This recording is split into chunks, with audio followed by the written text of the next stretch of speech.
Welcome back, you guys. It is officially the 8th of December, and this is going to probably be uploaded, I would say, this is probably going to be uploaded around Christmas time, but we have our Christmas vibes ready, and we are ready to jump back into where we left off in our last video yesterday, which is, I am still talking about immigration in my 100 Days of Trump. Now, my goal with this video is to explain to those who do not understand yet why Trump is the right president and why I'm grateful, and I also want to go over if my opinions have changed or if there's anything that I feel like hasn't been done yet or could be done better, or maybe there's something I disagree with now that I agreed with in the past. So let's jump back into it, and we are still talking about immigration, okay? So, yeah, let me pull it up. I found our video where we left off, but before we jump in, don't forget to subscribe so you don't miss the rest of this. I've got like 8 more videos coming from just this alone, and yeah, the original video, that's correct. It says 6 hours there. That's correct, 6 hours. So let's keep going, and yes, help me out a little bit. Hit that like button, hit subscribe, leave a comment, share it for me.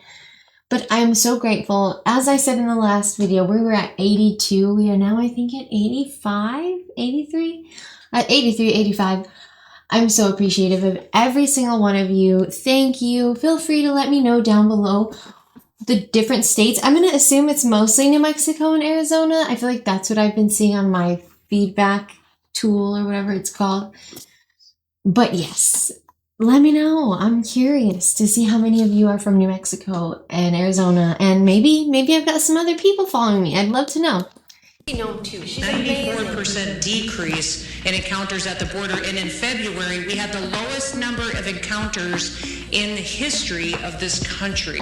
Strong secretary. I know I've been talking about the success of men and women of Border Patrol and ICE, but under her strong leadership, she's a game changer. So I'm happy to work with her, despite the media I've read that me and KRISTI NOEM are at difference. Me and KRISTI NOEM are attached at the hip. There's no daylight between us. We're both going to push the president. In a matter of weeks, we have illegal border crossings down 94% in weeks. President Trump did in 5 weeks what Joe Biden wouldn't, or didn't even attempt to do in 4 years, which proved that he had the ability to do it all along. We didn't need new laws from Congress. As he said, one of his best lines on the Capitol Hill, we just need a new president, we got him.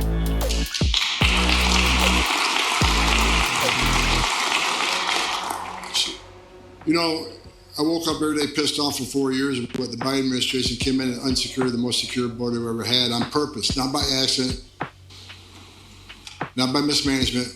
This was done on purpose. This was done by design. And when you got 94% less people coming, how many women ain't being raped every day by the cartel? How many children aren't dying on the border every day? How many pounds of fentanyl is not getting into the country to kill Americans? How many people on terrorist watch lists aren't coming to our border? How many people are being released in the United States? I'll tell you right now. The first 2 months under Joe Biden, February and March, they released 184,000 illegal aliens in this country. Same time for President Trump, 9. 4 of them were material witnesses on criminal investigation, 4 were significant emergency medical issues, which means no one's being released. Catch and release is over. President Trump stopped that day 1. But let's just say how inhumane Trump's policies are. He's a racist, I'm a racist, or whatever. The fact is, we're saving lives every day on that southern border. You want to talk about inhumanity? Let's look at the Biden administration. In the 4 years in power, we had over 4,000 aliens died making that journey, a historic record. We had 250,000 Americans die from fentanyl comes across the border, an historic record. You got a 600% increase in sex trafficking of women and children, historic record. You got over 400 people on the terrorist watch that's come across the southern border, historic record. 400 in their administration, under Trump's first administration, 13. What's it at now? 1. The last administration, Alejandro Mayorkas, who everything he did was borderline treasonous, told ICE officers, immigration officers who took an oath to enforce the law saying, you can't arrest somebody for being here illegally unless he is convicted of a serious offense. He rewrote the immigration law. No, we're letting ICE do their job. And when you're out there looking for that bad guy, if you find an illegal alien, you take him too. And he's coming too, and he'll be detained. We're going to enforce the laws of this country without apologies. Sanctuary cities. So-called sanctuary cities, you'll get exactly what you don't want. You'll get more officers in your neighborhood, you'll get more collateral arrests because you force this in those neighborhoods. And I'm sick and tired of hearing the talking point, well, we're a welcoming community, we're a sanctuary city, because we want victims and witnesses of a crime that live in the immigrant community to feel safe coming to law enforcement to report that crime. That is a bunch of garbage. A victim and witness of crime don't want the bad guy back out there either. So what we want is access to the jail. We had no problem when that man was in office. Matter of fact, he called us up when someone was in jail we might have missed. Joe Arpaio. The border is obviously a focus here. It is. So obviously under President Trump and his administration. So there you have it. That was where things stood as of March or whatever when I recorded this. And I just want to go over where we are now currently, okay? So I am going to put everything updated from the beginning of 2025 till right now. So we have a full scope of the reasons that I fully 100% I support Border Patrol. I support ICE. I support the federal agents right now shooting the boats that are bringing in fentanyl and cocaine. And yeah, I really do think that, and yeah, okay, I'm going to put it here. Okay, I am here with our official update. Today is December 19th? Today's December 19th. Okay. Since January 20th of 2025, immigration enforcement hasn't just shifted in tone, it's shifted in action. So instead of reacting to headlines or viral clips, this is a clear look at what's been reported so far, where we are now, and what the results look like nearly a year in. First and most important, the children. According to interagency task force briefings and federal reports to date, an estimate of 6,000 to 10,000 minors have been identified and removed from trafficking-related situations since January. These cases include children moved through smuggling networks, minors placed into illegal labor or exploitation, cases directly tied to mass illegal crossings. Many of these children have since been reunited with a verified family, placed in protective custody, or removed from active trafficking pipelines. This wasn't theoretical harm. These were real interventions involving real kids. Border crossings. Next, the border itself. Since January, illegal border encounters are reported to be down approximately 40 to 60% to the same period last year. Not because attempts stopped, but because incentives changed. With enforcement restored, false asylum claims declined, smuggling routes became riskier. Large-scale releases slowed dramatically. The system didn't become cruel, it became predictable again. Now let's talk about criminal identification. Since January, enforcement agencies report the arrest or removal of 8,000 to 12,000 known registered sex offenders. Several thousand violent offenders, including individuals tied to murder, assault, and gang activity. These were not random sweeps. These were database machines. These were database matches, warrants, and prior removal orders finally being enforced.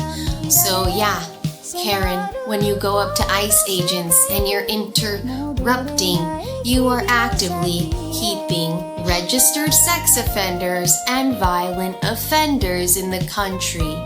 I mean, you're not actually actively doing that because you're just crying the street, but that's what you think you're doing.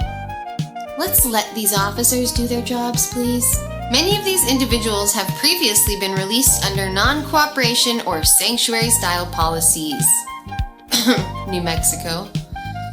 Many of these individuals have previously been released under non-cooperation or sanctuary policies. Enforcement didn't create criminals, it removed ones that were already flagged. Then there's these drugs. So far this year, authorities report tens of thousands of pounds of narcotics seized, including fentanyl, meth, and cocaine. Fentanyl seizures alone are estimated in the thousands of pounds, enough to kill tens of millions of people. Smuggling operations have been disrupted though.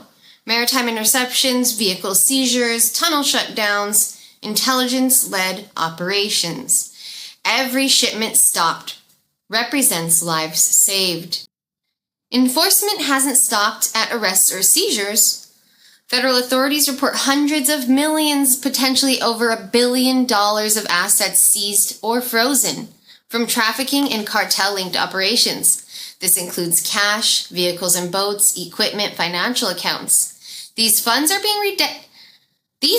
being redirected into law enforcement operations, border infrastructure, and victim recovery efforts. The strategy is simple: make crime financially unsubstantiable. To support this enforcement shift, new and temporary facilities have been opened or expanded nationwide. These include short-term processing centers, temporary holding facilities, expanded detention capacity. Some facilities are domestic, others involve international coordination, including removal partnerships, such as El Salvador. The goal is not mass detention, it is orderly processing, rapid identification, and lawful removal when required. In contrast, some major cities have taken action that directly obstruct enforcement. In places like Chicago, local police have blocked federal cooperation, prevented ICE notifications from jail, resulted in illegal immigrants, including repeat offenders, being released back to the streets, not because charges were dropped, but because ideology intervened. These policies do not protect immigrants, they protect criminal behavior, and the impact is felt most in vulnerable communities. Protest and interference. At the same time, enforcement officers have faced sustained interference. Protests are not targeting traffickers or cartels. They are appearing at detention centers, court proceedings, lawful enforcement operations. These disruptions slow rescues, delay removals, and interfere with due processes. That is not accountability. That is obstruction. Finally, let's talk about jobs. Since January, expanded enforcement has led to tens of thousands of jobs created or supported, including federal border and enforcement roles, detention, transportation, and processing staff, construction, security, medical, food, and logistics positions, local contractors supporting new and temporary facilities. These are real paychecks, often in regions that need them most. At the same time, enforcement has reduced illegal labor exploitation, helping restore fair competition and lawful hiring. Enforcement doesn't eliminate work, it restores order to the labor market. You can debate politics all day, but you can't ignore thousands of children rescued, thousands of criminals removed, massive quantities of drugs stopped, borders stabilized, and jobs created. This isn't about punishment, it's about structure, safety, and accountability. And as long as enforcement continues, the results will keep speaking for themselves. Now there's our little report from ChatGPT. And let me just say one thing, my one thing that I have a problem with this whole immigration thing, okay? Because what? 10,000, 8,000? No. No. We need to be seeing hundreds of thousands. Hundreds of thousands. I'm going to get more numbers because obviously there wasn't many numbers in their little breakdown. I'll put them on the screen here so you can see them visually. Yeah, here's better for sure. And yes, I love what's happening. I hope we move faster, I hope we move quicker, and I wish the protesters would get the f*** out of the way. I honestly wouldn't mind if we start arresting them and throwing them in those big old vans like they used to, the riot vans, right? Let's get the riot vans, you guys. Come on! I want to see like Crybaby when they're throwing all the idiots in the van, you know? Anyways, let me know what you guys think about it so far. Do you think Trump's doing a good job? Do you think he could do more? Do you think he should do less? I want all of your opinions. Thank you. Let's go into this clip of KRISTI NOEM. She is in our crisis center, okay? And a crisis center, why didn't we already have this? Like, what an amazing thing. And I think she discusses how she had one for her state and how much it helped, and she is now implementing it federally. So let's go watch.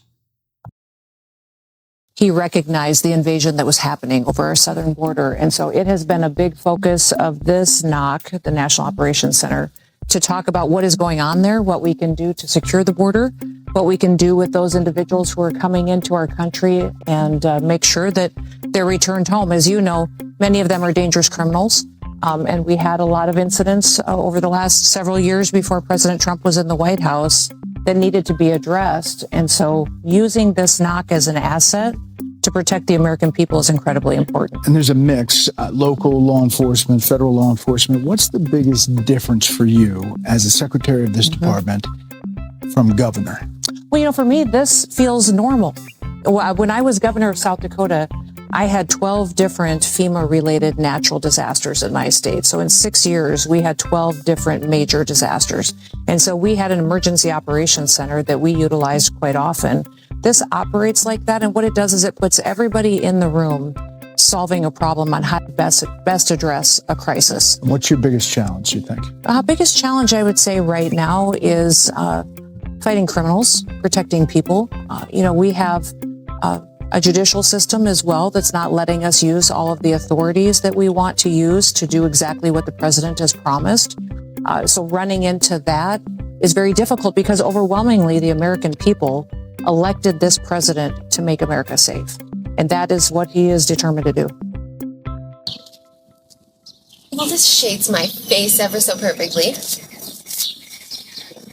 With all that is so lovely about our cabinet and our Republican Party right now, why don't we take a little look at how the Democrats have been adjusting? Fight against Joe.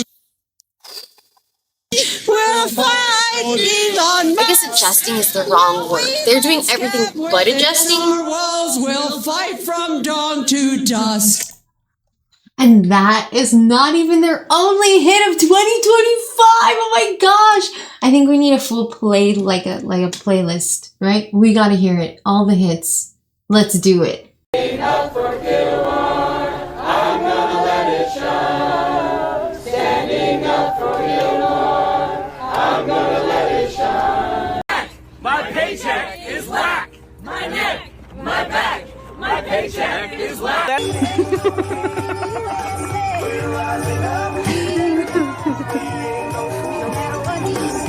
We will shout.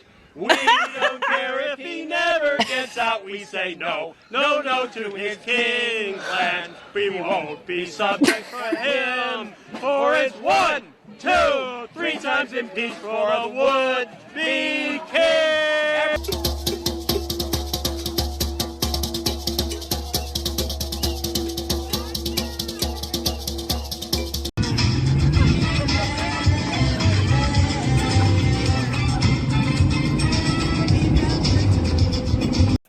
Bette Midler not getting a call back.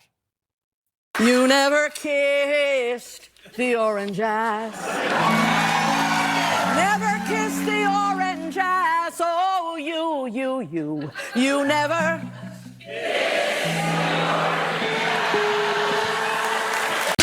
She ain't never scared and she ain't never been. Who is willing to go toe to toe against the president? I can't wrap my head around someone who votes Republican. She advocate for feeding kids, they protect folks touching them. And they only trying to scare out of running cause they think she'll win. Got 2 words for every racist bigot. Jasmine Crockett. Now back to the show. They're fighting and crying and standing up for criminals. Let's start there. Let's go take a look at the Democrats standing up for these outstanding citizens. Those of you who voted for Trump, screwed around and you're about to find out.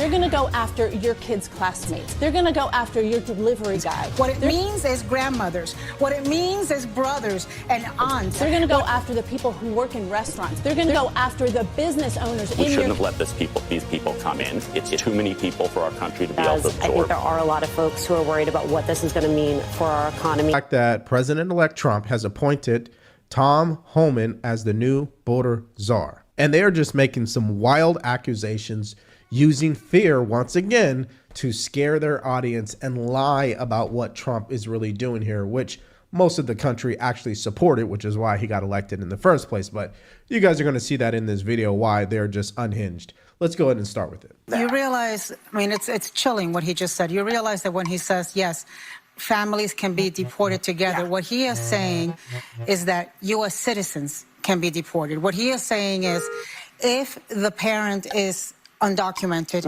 and they have U.S. citizen children or U.S. citizen spouse, or and you don't want to separate them, then let's deport the U.S. citizens. This is what the country voted for. This is, you know, a lot of people thought that when he talked about mass deportations, he wasn't being serious. I don't know how many times he had to say it for people to realize he was being serious. Everybody knows he was serious because that's why he pulled higher on that issue. So that's number one. Number two, the Supreme Court gave Trump immunity. Do you hear this woman? She's insane.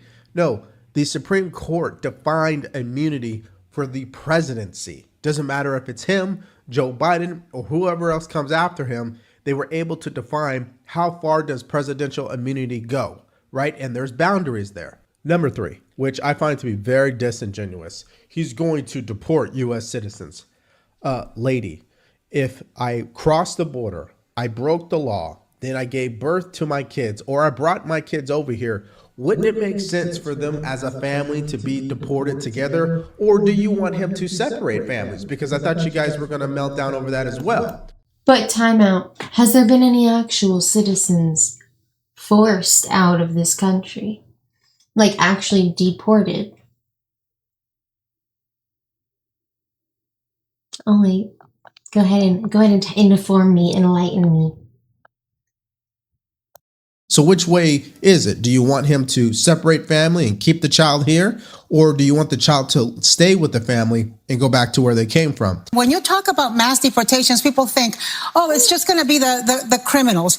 There's not enough criminals, aliens in the federal prison system for it to be mass deportations. What it means is grandmothers. What it means is brothers and aunts. What it means is abuelos y abuelas. It means dreamers. It means your family members. It means your colleagues. It means your friends. It means people who are part of the society.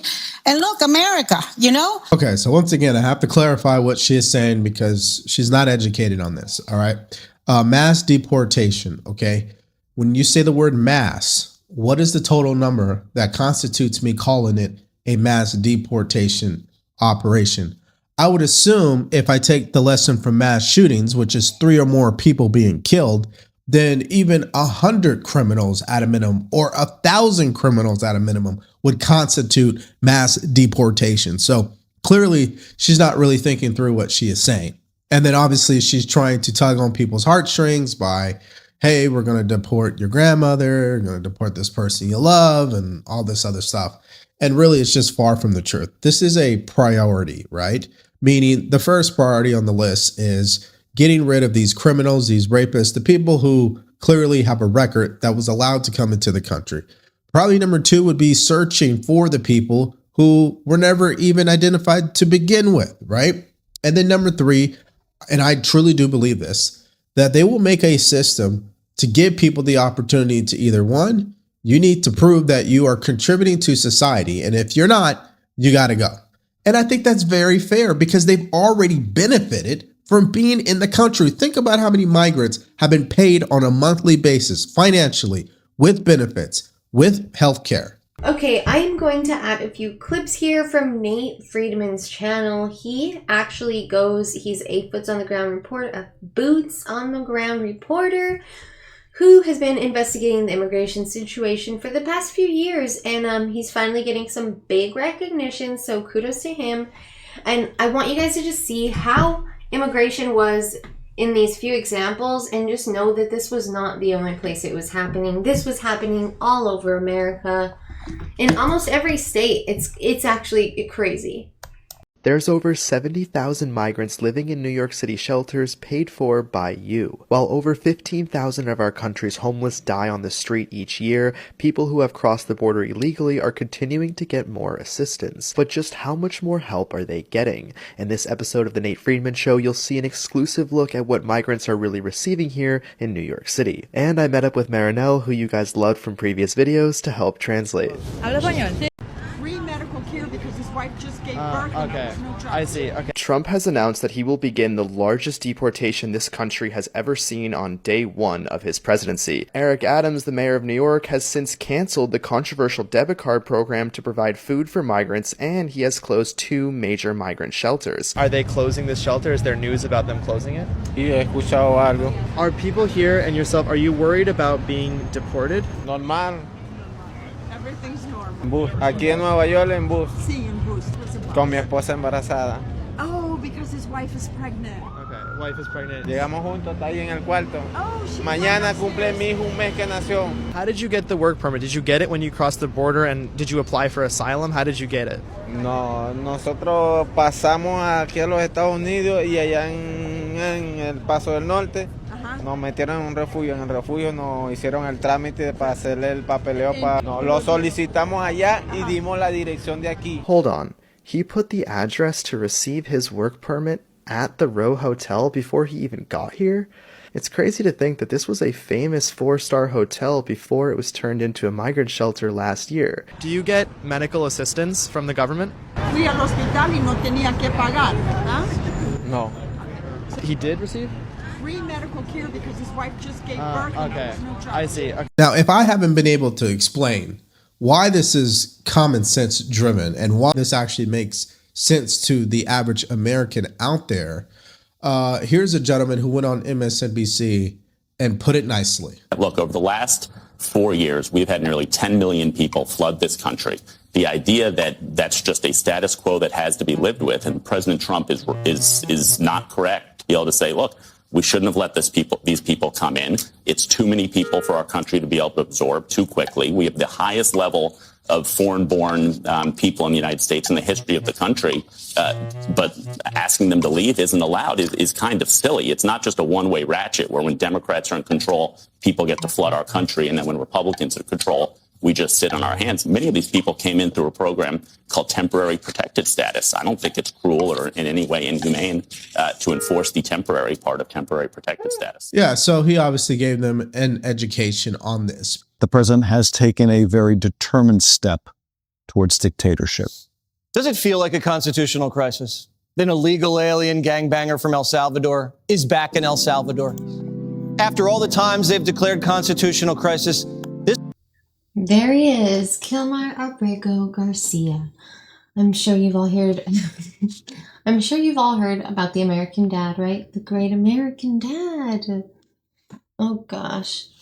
Okay, let's keep watching. What's crazy is they're still fighting for him. I heard he saw 40-something judges. Was it judges or lawyers? I'm not sure. I'll correct myself. But one of the two. Yeah, let's see. Let's see how this rolled out for the Democrats. this one's got to be the weirdest. If deporting gangbangers makes you a dictator, then I'm all in. They're now saying we shouldn't arrest gangbangers, that people who deport gangbangers, they should be arrested. KRISTI Noem, the head of the Department of Homeland Security, and Tom Homan, the head of ICE, must be arrested immediately for contempt of court. They're defying court orders to return Mr. Abrego Garcia from captivity and torture in El Salvador. It is time to teach the Trump administration a lesson. Was Keith in a straitjacket? That was hard to say. Democrats charged Trump with 91 counts. He beat the rap, got elected, and deported an illegal to where he was born. Something almost all Americans want. But Democrats, and this is why they lost, want to charge Trump with another crime, kidnapping. I think the attorney generals play a really important role right now.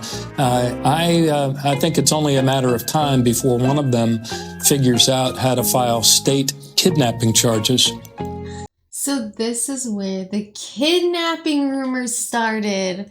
How stupid. They're still going through the streets saying that ICE is kidnapping people. They're kidnapping people. They sound literally like that. They're kidnapping people. They're being kidnapped. I did an entire woke video and it was so fun to make, but I literally gave myself a migraine. So I don't know if I'll be making one again. I'll put it right here because it was really funny. It was funny to make. Let's keep watching. But I can't believe that's where the kidnapping rumors started. They really did this. If you guys don't think the news is where all these rumors start, then here's some proof right here. Exhibit A. Against those that are abducting people. Van Hollen said with Shannon Bream, she said, "Did you ask him if he was MS-13?" And he said, "No," as if it didn't matter. Maybe it doesn't matter to them, but I thought that was interesting that he didn't want to know. So why doesn't Van Hollen want to ask the question whether or not Garcia is a member of MS-13? His answer is that he already knows what the answer is. Well, so do we. We already know what the answer is as well. And so he does this media training pivot where he says it's not about him. It's about due process. Well, if it's about due process and it's not about him, then why go to a foreign country? Why go to Venezuela? Why go check on him and googly-eye him over a drink or whatever it is they had?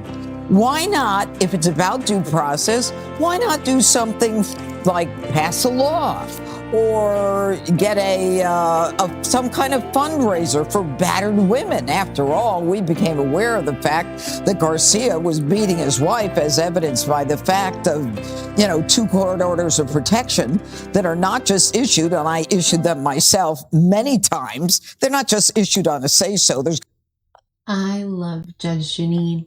Judge Janine, she comes in hot. Like, I miss her on Fox so bad, but I know she's doing amazing things in Washington, so I'm just grateful for her existence. She's a freaking angel. An angel on earth.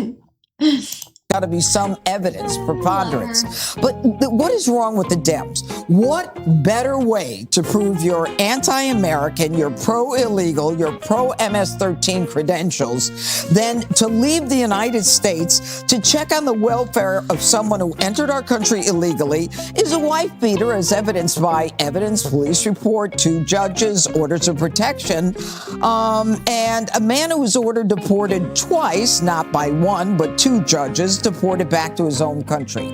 Where's the hiccup? The hiccup is there was a hold put on the 2019 case, and nobody talks about this. Why was the hold put on the 2019 order of deportation that was affirmed by the Immigration Appellate Court? Because he was afraid his life is jeopardized by a rival gang in El Salvador. Now, listen to what I just said.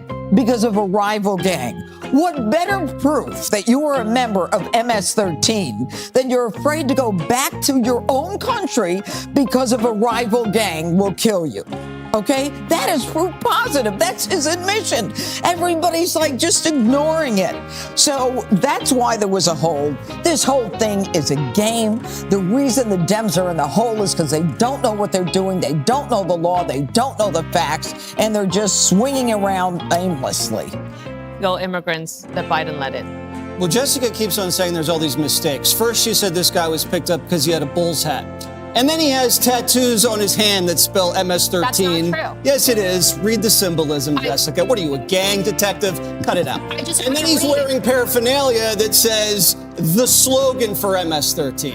And then he gets caught up in a gang sweep with ranking members of MS-13 as part of a murder investigation. Then gets pulled over and he's suspected of human trafficking. Then gets accused of slugging his wife twice, and she has it on video. And suddenly his name isn't Maryland Dad, it's due process. You transitioned pretty quickly, Jessica. And to say this administration never admits a mistake, You guys never admitted you opened the border for 4 years. Yes, we did. Come on. You're saying this guy You're saying this guy's afraid to go home? Because that's funny. In 2019, when he was popped, he said he wasn't afraid to go home, Jessica. Yeah. Funny that you're into due process now, after bringing us the Me Too movement, cancel culture, and the Trump trials.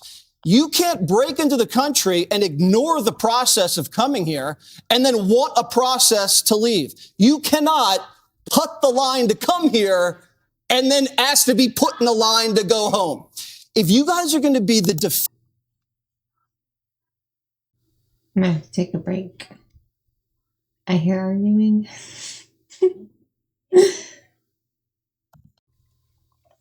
I'm back.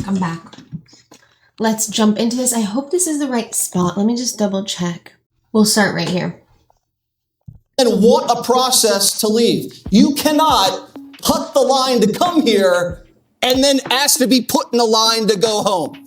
If you guys are going to be the defense attorneys for every criminal gangbanger in America, after you've allowed the gangs to invade and now say all of them need lawyers, it's going to be an eternity, Jessica, to get these people out of here.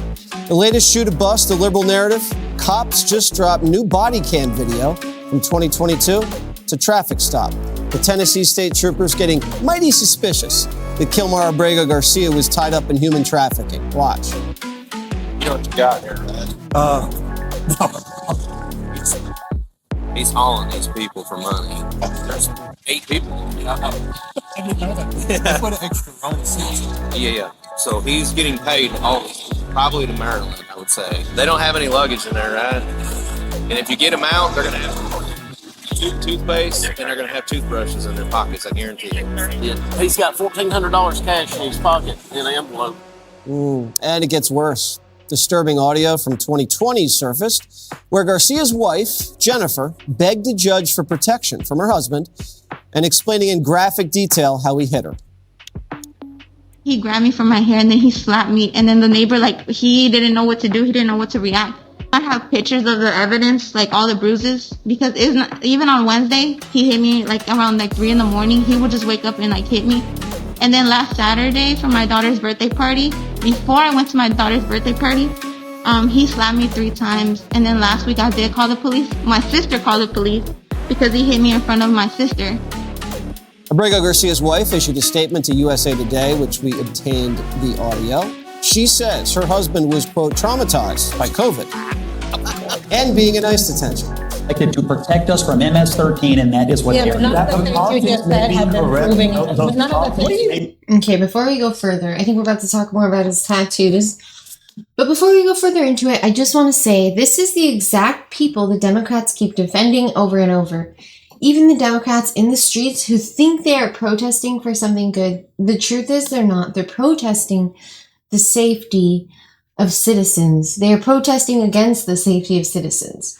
It's pretty deplorable, pretty despicable, and I think if they realized what they were doing, they would stop, but they can't seem to get past these emotional trauma responses. And in order to grow, if you actually have been to therapy, which I haven't because I don't trust therapists, but aside from that, if you actually went and did the work, right, the healing work, you'd see you have to get through the emotional part to see the lesson of it all, to see the truth of it all, to see where's it stemming from, what's it rooting from. In order to break down those walls, you really got to see things for what they are. And emotion keeps us from seeing the truth. It makes things bigger than they are. It makes things more dramatic. Obviously, emotions make us dramatic. So yeah, I think if they realized what they were doing, they'd stop, but then they'd have to admit they were wrong, forever. And that's another thing a lot of people don't want to have to do. But let's talk more about KILMAR ABREGO GARCIA. And he is just, like I said, just one of the many great American dads being defended right now. About the tattoos. I say that you said yesterday was an absolute lie. It's not. They're not. Wait, they're not are you saying the MS-13 that Donald Trump claims are legitimate tattoos on this guy are true? Are you saying the Photoshop Are you a is true? tattoo truther? I mean, I don't understand. Wait, are you a They're on there. Photoshop denier? You're getting away from the issue. They're on there. Hold on. Yeah, we are getting away from the issue. Okay, this is the thing. Yeah. MS-13, that's Photoshop to explain what those symbols stand for. Yeah. Like, no gang member's going to walk around and say, and tattoo, I'm a gang member. It's supposed to be, disguised as something else. It's supposed to be a symbol. You don't want to incriminate yourself with your tattoos. Yeah. So this right here, this MS and one, that's Photoshop, but it's to signify what these symbols stand for. Right. Scott, the picture of his knuckles does not say MS-13. It has symbols. Okay, yeah. Let me just explain to people That what we're has not talking been about proven here. So she's trying to explain this away. Yeah. either, Scott. Let me just explain to people what we're talking about here. There are symbols on his knuckles. None of them say MS-13. However, this administration has decided that they symbolize something related to MS-13, which is disputed by a lot of people, including gang activists. What I am going to move on is... Can I No. Hold on. We always have to play this game of interrupting people when they're talking. But you're What is the point of me being on the show if I can never finish my freaking point? Okay, This is getting really annoying, Abby. Hold on. Everyone else has made their statements. I have yet to say anything. Hold on a second, okay? I mean, Jesus. Hold on a second. Because I want to say something, and I have a point of view to make here as well. Hang on just one second. Share, Michael. Let me ask you a question. The question is, has the government presented evidence in court that Abrego Garcia is a member of MS-13? And my response... And the answer is no, that has not happened in court. But it doesn't mean that they have not made those claims publicly. It doesn't mean that those claims are not in... She's so long-winded. We get it. Let him talk. Right. It's got to be frustrating. I bet she wanted to scream on it, though. Police reports. In 2019... It doesn't mean that they're not in police reports. They're just not statements that were made in in 2019, the immigration judge at the time believed the Prince George's County gang unit and the evidence that they presented before that judge at the time that Mr. Garcia did indeed belong to a gang. This is not my opinion. People can Google this crap. They can Google this. CBS reported on this. If a judge believed it in 2019, is it now all of a sudden not true? Judge granted him a withholding of removal. I acknowledge that fact. Which is a different issue. Hold on. But the point remains that a judge found the evidence to be credible that Mr. Garcia did indeed belong to a gang. So now all of a sudden we're just not going to believe judges? The judge? I mean, we can't have it both ways. That's right. They literally are going to Venezuela to go to the prisons to meet with terrorists. And CNN is still calling him a Maryland man. His wife won't even... Ugh, we're not going to get into that. We're not here for that today. Anyways, that's right, MS-13. The MS-13 gang seems to be where the Democrats are focused most lately. So worried about these rapists, predators, and wife beaters, drug sellers, and traffickers. The Democrats just can't seem to stop focusing on the wrong thing. And this honestly takes me to their approval ratings. Let's go take a look at their latest approval ratings because toilet needs to be flushed. Brand new polls do not look good. They paint a brutal reality for Democrats while President Trump is soaring to new highs. Both of these entities setting records. So first, the Democrats. A new NBC News poll shows just 27% of voters have a positive view of the Democratic Party. That's the lowest positive rating in the last 35 years of NBC polling. And when you hop on over to CNN, they found that just 29% of voters see the party in a positive light. Now, that too is the lowest ever in CNN polling going back 30 years. Two historic lows for Democrats.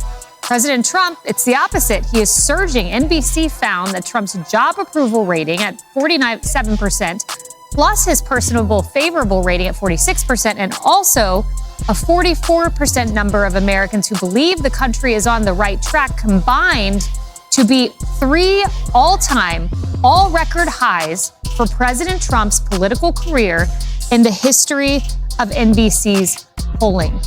Haley, this is stunning. I mean, these are historic numbers by two different polling entities, by their own standards, painting two very different pictures of where voters are with the two parties. CNN just this morning released this poll. Watch. This to me is one of the most shocking pieces of poll data that I truthfully have seen this year, or maybe in any prior year. Really? Yes, really, because I want you to take a look. Cares more about the needs for people like you. You mentioned to Kate Ball, we got a tie, even after this tariff war had already started, split between Democrats and Republicans on how people feel. Which party cares more for needs of people like you? And why is that so surprising? Because I want you to take a look at prior years. Democrats always lead on this question. Back in 2017, before the 2018 midterms, 13-point lead. 2005, a 23-point lead for Democrats. 1994, which was a big Republican year, a 19-point lead for Democrats. And now all of a sudden, a tie? All of a sudden, the Democrats, who are the party of the people, no more. We get a tie on this question, on a question that has traditionally overwhelmingly been a Democratic advantage. Which party cares more for the needs of people like you? It's truly something I would not have expected to see, especially after this tariff war had begun. Well, it's no surprise if you're conservative. You knew that President Trump and this entire coalition, especially his agenda, is for the average American. Now, what's interesting is I have an example to show you why this number continues to favor Republicans, because Democrats go on TV and say things like this. Is it worth it to upend the global economy for HVAC jobs, right? Which is what Howard Lutnick is talking about, that these factories will be largely automated, but then there'll be mechanics who are, I guess, fixing the machines and fixing the robots and the HVAC systems. So they are making big promises. When they can deliver is still an open question. And ladies and gentlemen, that is why Democrats are continuing to lose support from the average American, okay? I don't understand why they can't accept the idea that there are Americans out there that would love a six-figure HVAC job, because they know it solves a problem. And not just that, it solves a problem for their neighbors, their brothers, their sisters, their communities. It's a job that actually matters. Oh, but hey, let's not upset the global economy and the world order, right? Let's just continue to sell out the middle class for the elites in Wall Street. I mean, that is their thinking, and that's why they're going to continue to lose. Now, here's another example of why Democrats are continuing to be out of touch with the average American. Watch this clip that went viral last night where a congresswoman claimed that she now regrets voting for the SAVE Act. The question was about due process, and since it's for people who are accused and charged with crimes but not necessarily convicted of them, what do you make of the concerns about due process? So I understand your concerns, and I understand how immigrants across this country who are here legally and have followed the law are being terrorized right now because they are unsure of what happens next.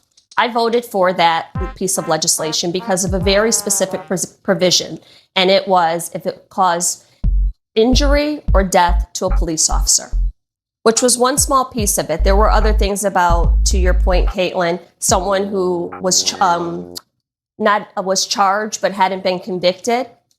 As I've thought about it over the last couple months, I probably would have voted differently. Yeah, well, the only way to respond to her is stating the facts, okay? This is finally the first piece of legislation, we're talking about the Lincoln Riley Act, that was signed into law to address the alarming issue after what Joe Biden did to this country. He allowed over 10 million illegal migrants to cross the border. Even when they were caught, what happened? They were released into our communities. Financially, emotionally, and definitely when you're talking about crime, our communities suffered. And that's why the Democratic Party's brand is suffering, and why you're continuing to see in this poll that CNN published today that they're losing support from the average American. Where does it show that Republicans are making the most gains? Yeah, again, you talk about party of the people. Look at this. Cares for the needs of people like yourself. Look here, we got non-college, we got those with a college degree. Among those with a college degree, it's the same score. 8 plus 18 points for Democrats in 2017, plus 18 points for Democrats now. But look among non-college voters. Look here. It was plus 7 for Democrats in 2017, and now Republicans an overwhelmingly gain, plus 9 points. That is, the gains have been concentrated, at least within the last decade, among voters without a college degree. The working class, that is where Republicans have gained even since the beginning of the Donald Trump administration. The Democratic base is now those with a college degree. Among the working class, those without a college degree, Republicans have overwhelmingly gained on this all-important question of which party cares more for people like yourself. Now, if you're Just wait until you see the update of where we are right now. CNN revealed new polling that shows the Democrat Party's approval rating is the lowest in recorded history. Every poll this year has been the Democrats breaking their own record for historic unpopularity. But this new poll shows they have truly, firmly supplanted themselves at the bottom of the gutter. That's right now. Yeah, I mean, Democrats in the minds of the American public are lower than the Dead Sea. What are we talking about here? Well, let's take a look. The net approval rating for Democrats in Congress, you said it, Kate Baldwin, the lowest ever. Look at this. Overall, they are 55 points underwater. Their approval rating is south of 20%. It's even worse when you look at independents. Look at this. Negative 61 points. That means that their approval rating is 61 points lower than their disapproval rating. Quinnipiac has been polling this question for the better part of the 21st century. They have never found Democrats, at least those in Congress, in worse shape than they are,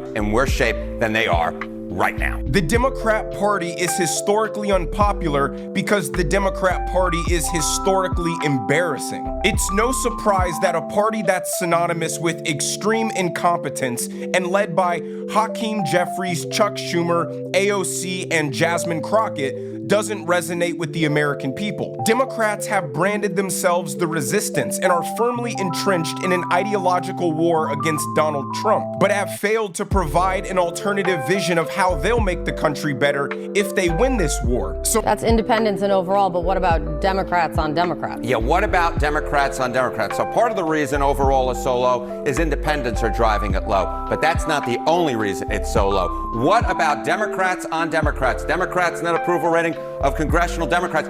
I want you to keep in mind, they had never rated Democrats negatively until this year. And right now, what are we talking about? We're talking about a net approval rating from Democrats. This is Democrats on Democrats.